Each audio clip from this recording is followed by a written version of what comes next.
Failure by these new businesses.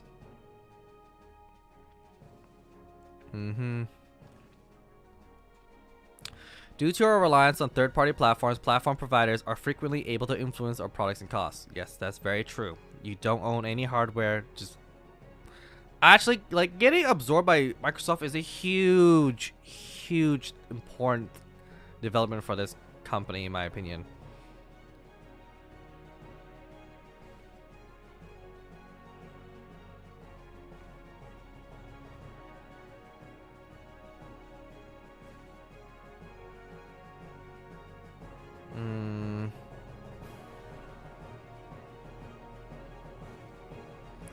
Sony and Microsoft are also platform providers which control the networks over which consumers purchase digital products and services for their platforms. The control that platform providers have consumer access to our games and fee structures. And like, this is actually very important right here. Fee structures.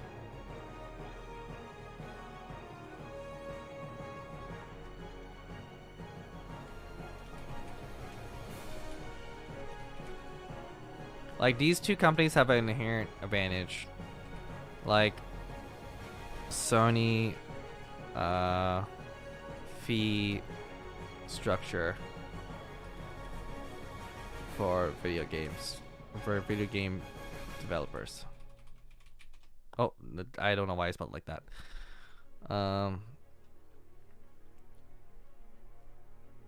So, Apple.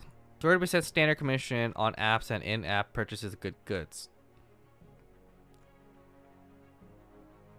Subscription commission falls to 50% after 1 year. Can receive 50% commission through Apple.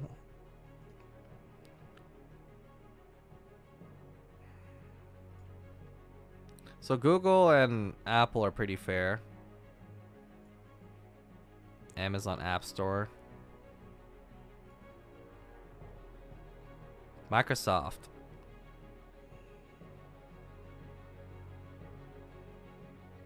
And 30%. So like the industry standard is basically 30%.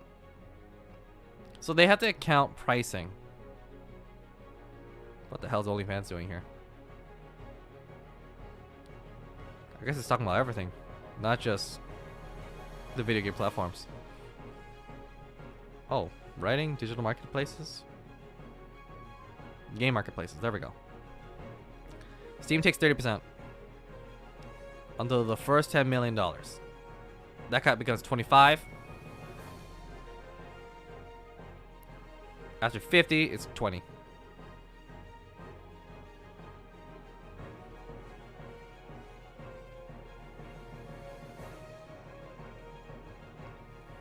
PlayStation, 30%. Xbox, 30%. So, yep. Feeding more to the competitors because they have to be on these platforms too. And the reason why that matters is if you look at the game releases they have. The amount of PlayStation and Xbox, like look at all this. It's not exclusively PC anymore. There's so many games. They have so many games on the console market. They have no choice but to pay these fees. No choice. There's nothing you can do about it. Look at Overwatch. You can play on a Nintendo Switch now. What the hell?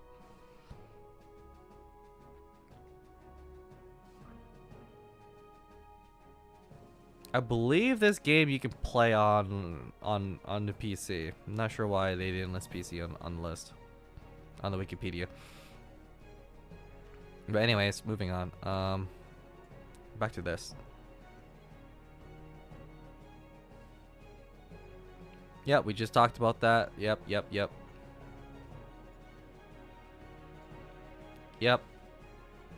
Again, continuing same discussion about consoles and everything. Free to play, okay. We are increasingly dependent on our ability to develop, enhance, and monetize free to play games, such as Candy Crush, Hearthstone, COD Warzone, COD There's a COD Mobile. Oh, well, I didn't know that. Diablo Immortal and Overwatch 2. Wait. Oh yeah. Wait. What?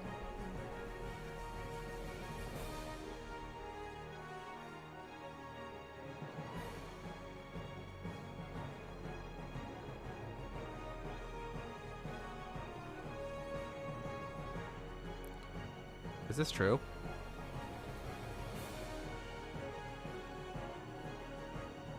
Oh, free to play. I gotta think free to play, not think about mobile gaming. I don't know why I was thinking mobile.